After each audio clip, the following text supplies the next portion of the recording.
las 6, y el caballo así, retorciéndose, y le dice, pues mañana vengo a enterrarte porque ya me tengo que ir, ¿no? Ya ni le intento hacer ahorita nada porque me quedan 5 minutos. Pero no te preocupes, caballito, que mañana te entierro. Y se va. Y camina y se va por el campo y no vuelve a pensar en el caballo. Pero el otro, que tiene una mente de siervo, son 5 para las 6 y ve al caballo, ya trae su chaqueta puesta, y le dice, no, lo toca, se quita la chaqueta y le dice, no te preocupes, espérame, voy a ir por la inyección, aguanta, tengo que ir hasta la veterinaria, pero yo ahorita regreso, aguanta. Y ese hombre sale preocupado por el caballo, y dice que tenga tiempo, que llegue a tiempo. Entonces llega a la veterinaria, saca el dinero, paga, regresa, le pone la inyección, lo tira en la paja y le dice, no me voy a mover de aquí hasta que tú te levantes en el cólico. Se queda a dormir ahí en la paja con el caballo. A la mañana siguiente llega fresco como una lechuga el otro, ¿verdad? Bañado y todo. Y él se levantó, se quitó la paja. Llega el patrón. Y el que se quedó en la paja nunca le dice, oiga patrón, me quedé toda la noche dormida aquí, repóngame mis horas, ¿eh? No, porque él está sirviendo. Quizás lo que le puede llegar a decir, patrón, tuve que comprar una inyección en la veterinaria, aquí está la nota. Quizás no. A lo mejor quiere llevarse más él, ni siquiera le dice al patrón que la pagó, y él pagó, y sembró ahí su inyección para el caballo. Son 2 mentes diferentes, son 2 aspectos completamente diferentes. Es un ministerio donde venimos nos da la oportunidad de servir y de poderle decir a Dios, gracias por todo lo que me das. Quien no tiene a Dios, a la vida, quien crea, ¿no?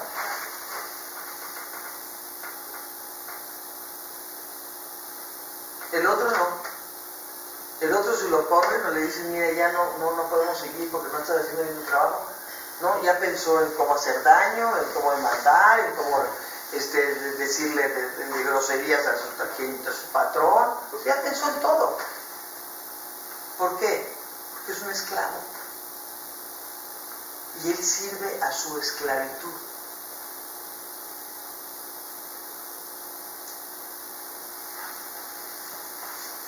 ¿Alguien más quiere comentar algo? No, nadie ha comentado nada más que... Yo quisiera comentar algo, Mami, que observo con la pregunta de Mario, y creo que finalmente su pregunta podría ser miles de preguntas. ¿Qué quiero decir? Puso un caso específico, pero de esos casos tenemos cientos en el ministerio, quizá miles por la cantidad de niños que hay, y todos los días se está enfrentando una situación igual. Y la pregunta que hizo es la misma pregunta siempre. Creo que es una pregunta muy de fondo y muy de base o básica en el ministerio. Y en pocas palabras es, ¿cómo yo como ser humano ayudo a otra gente que está convencida de una situación que es errónea, pero que la ve como verdad? El ejemplo que él ponía del niño que por amor a su padre desarrolla una admiración, y la conducta equivocada del padre para él es una ley. El niño no entiende que es una conducta equivocada. Él lo único que hace es seguir la propia naturaleza con la cual Dios nos creó, porque nos creó para amar, nos creó para honrar, y puso la figura paternal para que fuera una imagen y fuera una figura modeladora en la vida del hijo. Entonces el niño simplemente está cumpliendo con su función natural de ser humano. ¿Y cómo haces cuando tú, como una tercera parte con un poco más de conciencia, podemos decir, con un poco más de entendimiento de lo que es el bien y el mal, te enfrentas con esto, ¿no? Y creo que realmente ese es el negocio en el que estamos, si lo veo así. Yo siempre he visto a Dios como el Dios de negocios. Decía Jesucristo, yo sirvo en los negocios de mi Padre. Y yo lo veo así por el contexto del que vengo, que siempre fue empresarial. Entonces, realmente veo a Dios en su parte empresarial, o sea, es el que produce, el que hace nuevas cosas, el que crea. Y creo que llegó a una pregunta que es esencial, porque cuando tú entiendes que el negocio o el trabajo en el que tú estás participando se trata verdaderamente de transformar vidas, porque la pregunta que él hizo fue esa: ¿cómo transformo la vida de ese niño? Cuando tú llegas a hacerte esa pregunta, es muy bueno porque ya entendiste en el negocio en el que estás, ya entendiste cuál es tu chamba, la transformación de vidas. Y cuando entiendes eso, tienes que conocer una verdad, que es el único que tiene capacidad de transformar las vidas es Dios. Y ahí, como seres humanos, nos vamos a encontrar quizá con el primer reto que te vas a encontrar cuando llegas a un lugar en donde la obra que se hace verdaderamente es de Dios. Y el reto con el que te vas a encontrar es con tu propia identidad, con las preguntas que empiezan a sacudirte como ser humano. Yo, mientras hablabas, pensaba que la gran mayoría de la gente que llega al ministerio, y voy a hablar específicamente de ministerios de amor, aunque es algo que funciona casi en todos los ministerios, o sea, es la regla, pero la gran mayoría de la gente que llega a trabajar o incluso a servir a un ministerio, llegan con una gran ignorancia de lo que verdaderamente se van a encontrar.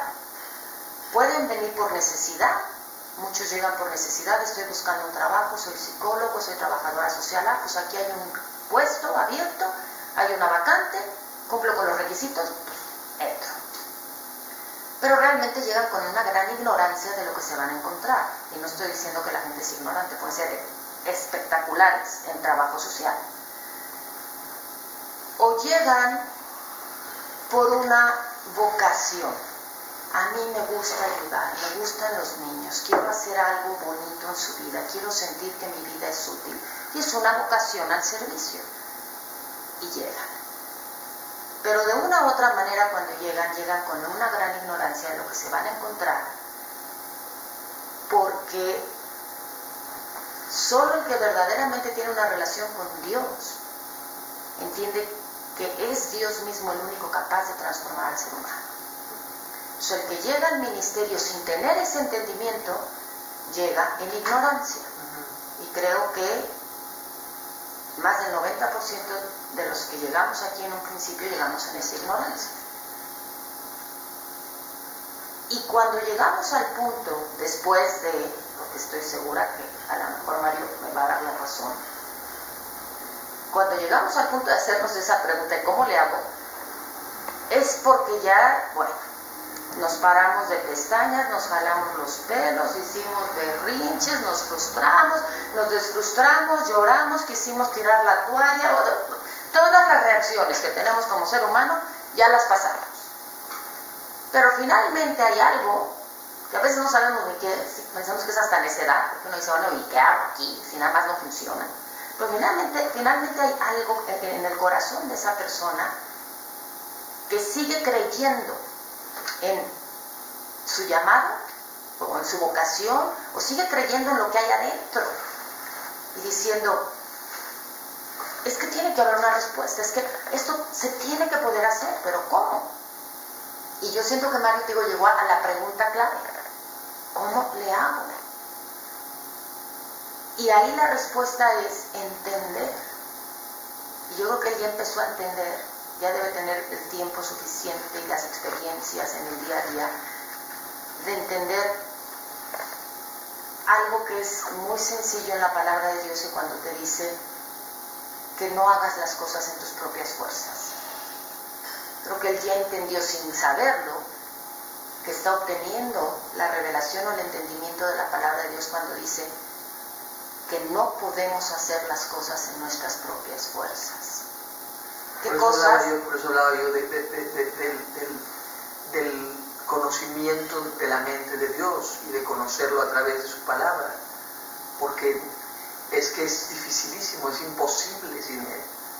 O sea, ¿cómo convenzo yo a una persona de que está mal en 2 segundos que la veo?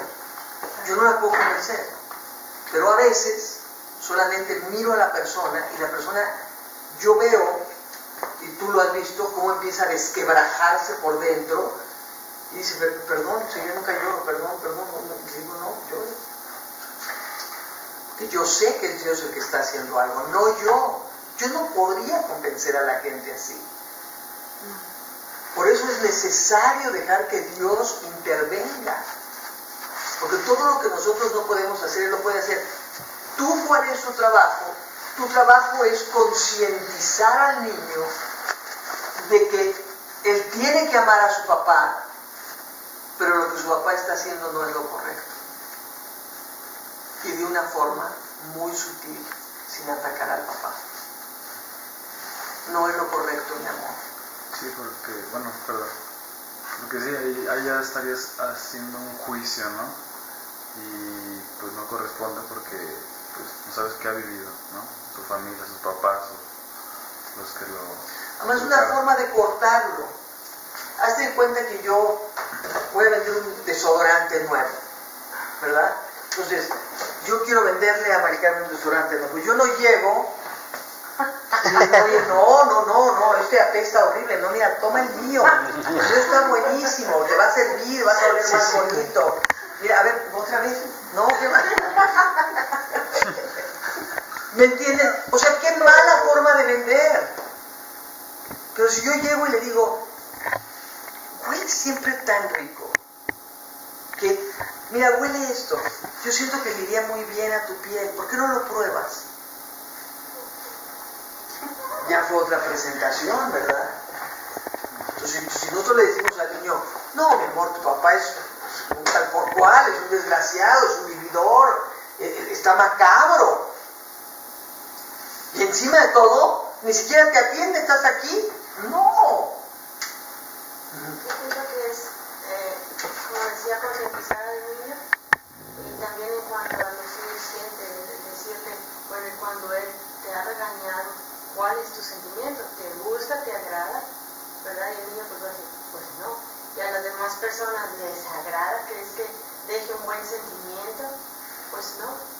Entonces, y también es mostrarle la parte del amor, la parte contraria completamente de lo que está haciendo el padre con el amor, y diciendo, hay otra forma que tú no conoces y tú vas a elegir. Y el humano va a elegir siempre el amor, y la esencia de Dios es esa, es el amor, y mostrarlo para que el niño diga, yo quiero eso. ¿Qué pasa si el niño te dice, no, sí, a mí me gusta que mi papá me trate así?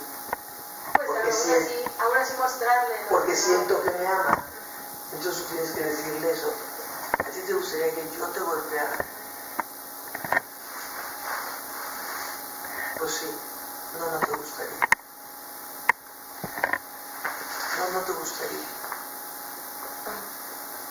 Porque para mí sería lastimarte y sería agredirte.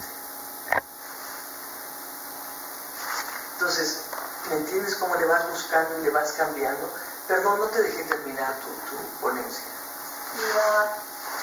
Entonces, lo que yo veía era la importancia de cuando la gente se integra al ministerio, que llegue a entender por qué en el ministerio hablamos así de Dios, que llegue a comprender que no es una religión, sino que es una realidad y una necesidad básica que tenemos como seres humanos,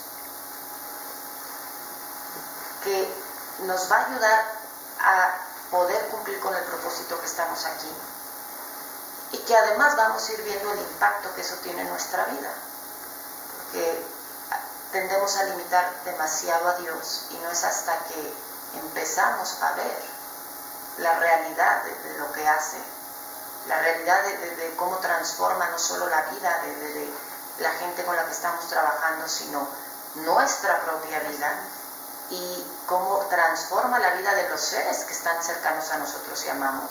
Pero no es hasta que viene esa demostración del poder del amor de Dios en nuestras vidas que empieza como a caernos veintes. No hay otra manera, que a Dios no lo podemos entender con la mente, pero Él se manifiesta para que a través de esa manifestación podamos percibir una realidad que no comprendíamos antes. Entonces, eso es muy importante, empezar a entenderlo, y los que ya lo han entendido, tratar de compartirlo con los que son nuevos, pero no de una manera religiosa, vuelvo a lo mismo, porque no se puede, con los niños tampoco se puede. Entonces la única manera de compartir a Dios es teniéndolo. No hay otra forma. Y nadie puede dar lo que no tiene. Nadie da lo que no tiene. No. Ahora, cuando tú tienes a Dios, podríamos decir, lo digo en un aspecto muy limitado, ¿verdad? No es todo lo que Dios es. Estoy hablando solo como de uno de los aspectos de Dios. Cuando tú tienes a Dios, tienes la verdad. ¿Y qué sucede cuando tú ves a un niño? Que su verdad, porque es una verdad para él, es la que acaba de describir Mario. Es que mi papá es mi héroe porque además le rompe la cara a todo el mundo y tiene que defenderse, y esa es la manera de vivir esta vida. Esa es una verdad y no puedes ir en contra de lo que es una verdad para el niño, porque entonces lo metes en conflicto. Pero tenemos que aprender que nosotros tenemos una verdad superior, por llamarla de esa manera, y es lo que está diciendo la tía. Ok, tú tienes esto y te ha funcionado y lo aceptas como verdad, pero yo conozco una verdad superior, conozco una verdad mejor aún que la que tú tienes. Y tenemos que aprender a instalar esa verdad superior en ellos, sin ir en contra de lo que tienen. Porque al instalar esa verdad, que es finalmente amor, como dice la tía, no hay nada que pueda resistirse al amor. No existe. Quizá en el principio no lo podemos ver, pero eventualmente el amor y esa verdad que viene de Dios y que es una verdad de amor va a terminar rompiendo esos paradigmas, porque la pregunta era ¿cómo le hacemos para romper esos paradigmas? Pero sí te quedó como más claro. Sí, claro. Sí, ya lo tienes ya. Qué bueno. Entonces aquí creo que esto vendría a resolver o aclarar mucho la pregunta o la posición a veces de nosotros como seres humanos dentro del ministerio de ¿qué tiene que ver Dios con esto? Porque creo que muchos al entrar, ¿no? Se han hecho esa pregunta. ¿Qué les picó aquí a estos religiosos, verdad? Y yo vengo del catolicismo, o sea, no estoy hablando en contra. Al contrario, muchas veces he dicho, bendito Dios que nací en el catolicismo, ¿verdad? Y que no nací en el satanismo o de todo a saber en dónde. Hubiera sido más trabajo para el Señor sacarme de ahí. Pero cuando llega la gente y empieza a hacerse esa pregunta como, ¿qué tiene que ver esto? ¿Qué tiene que ver y para qué devocionales? Hay aparentemente una incongruencia. Pero aquí creo que algo que es importante al llegar a la pregunta de cómo cumplo con mi cometido, cómo rompo esos paradigmas, cómo creo la transformación en la vida de los niños, llegas a la respuesta. Y esa respuesta también te da la respuesta que mucha gente, yo sé que la tiene aquí, y es ¿qué tiene que ver Dios con todo esto? Entonces creo que estamos hablando de algo muy importante y que cada quien lo va confrontando y experimentando en diferentes momentos de su caminar con el ministerio, ¿verdad? Y aquí creo que hay varios que son nuevos o casi nuevos y que qué bueno que están teniendo esta plática. Yo le decía a Fabricio que era muy bueno que grabara todo esto y que después se editaran ciertas cosas pero dejar el mensaje de fondo en un mensaje para que lo usemos inclusive con otros equipos de trabajo, en otras casas, porque esta situación que estamos hablando, no la quiero llamar problemática porque no lo es, pero este tema es fundamental. Y hay gente que ha pasado por aquí y tristemente se ha ido porque no entendí. y no ha entendido lo que estamos hablando aquí. Señora Marisa, yo quisiera que se quedó en la parte de no es trabajar de nuestras propias fuerzas, pero me gustaría que nos explicara qué es eso, porque algo que como coordinadora he experimentado, no nada más en lo personal, sino al llevar al equipo de trabajo, ¿verdad?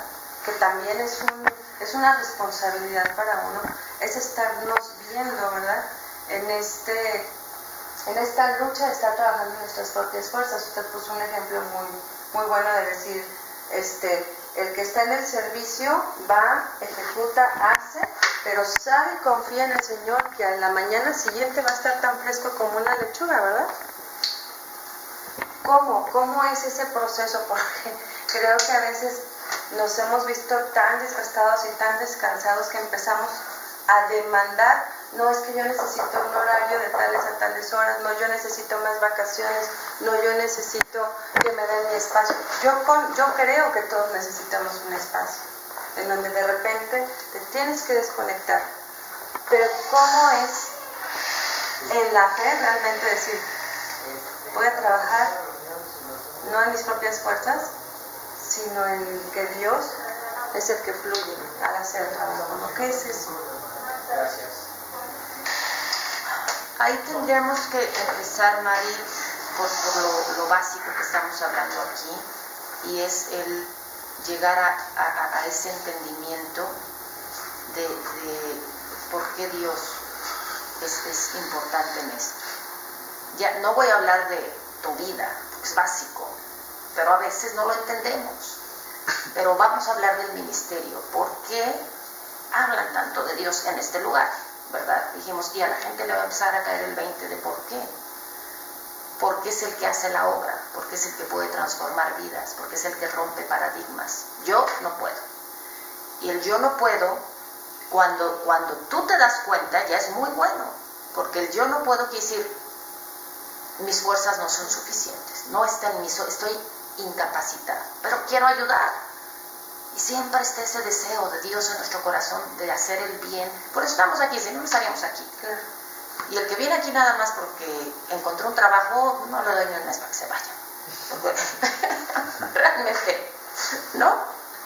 No es el mejor lugar para un corazón así. Ni pagamos bien, tenemos mucho trabajo, tenemos muchos problemas. O sea, no somos vendibles en el mercado, no somos negocio. Pero el que tiene el corazón, tiene algo más allá que el simple dinero. El sueño, la ilusión, el llamado, la vocación, el interés, la bondad. Llámale como quieras. Pero algo bueno tiene que tener el corazón alguien para quedarse aquí y decir, yo le voy a echar ganas. Ya cuando llegas a ese nivel de frustración, por más que me desgasto y no funciona y no puedo, empiezas a sentir el desgaste, ¿verdad? Ahí es cuando dices, ¿cómo? Y vuelvo a lo mismo. El no es en tus propias fuerzas, es entender que es Dios el que hace la obra. Pero nadie da lo que no tiene. Entonces ahí tú tienes que llegar al punto en que tienes que voltear y buscar a Dios. Porque solo a través de esa relación, solo a través de encontrar tu identidad y entender que fuimos creados de manera que somos un espíritu, y muy poca gente tiene conciencia de que es un espíritu, que su ser es un ser espiritual, que tenemos un alma, y muy poca gente conoce su alma, no sabe ni con qué se come, y vivimos en un cuerpo. Tenemos que empezar a voltear hacia ese conocimiento de tu ser verdadero y de lo que es tu ser y lo que es el ser humano, para empezar a poner las piezas en orden. Perdón, y por eso yo hice la mención de tu cuerpo come, tu cuerpo se nutre, pero tu espíritu también tiene que nutrirse, porque cuando tú naces de nuevo, tu espíritu aflora, y si ese espíritu no es alimentado, se vuelve a secar.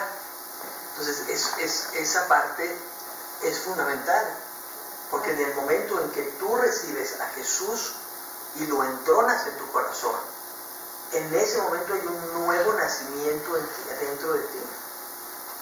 Y entonces como niño necesitas empezar a tomar lechita o papilla y luego llegar al alimento sólido, pero es fundamental. ¿Qué pasa si yo, por ejemplo, yo creo que estoy haciendo un trabajo con Dios? Yo me alimento todos los días. Pero ¿qué pasa si en mi trabajo diario eso no se refleja? Yo lo creo. Yo creo que tengo mis tiempos, yo creo que estoy con Él, yo creo que lo tengo. Pero ¿qué pasa si me frustro a cada rato? ¿Qué pasa si estoy enojado todo el tiempo? ¿Qué pasa? Yo te voy a decir que no está sucediendo. Hablábamos de la Tú no tienes a Dios, tienes una religión. Santiago es muy claro cuando dice que no nos engañemos. El libro de Santiago, no me dijo Santiago. El apóstol Santiago es bien claro cuando dice que no nos engañemos. Y creo que él toca de una manera tremendamente fuerte y sabia ese tema. Cuando habla de que no seamos oidores de la palabra, sino hacedores. Y la palabra obediencia en la Biblia, cuando habla en este tema, ¿verdad? Cuando estás hablando en el libro de Santiago y en varios de los libros de los apóstoles, la palabra obediencia no quiere decir lo que nosotros conocemos como obedecer.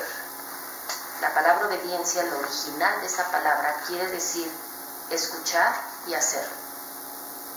Implica dos acciones: escuchar y hacer. Es muy diferente a lo que nosotros entendemos como obediencia. Por eso Santiago dice: no se engañen. Si ustedes escuchan la palabra, la pueden conocer, la pueden recitar de memoria, pero no actúan en ella, no es la escuchan y la actúan y la aplican y la llevan a cabo, no se engañen creyendo que son religiosos, o incluso creyendo en otras traducciones dice que son espirituales.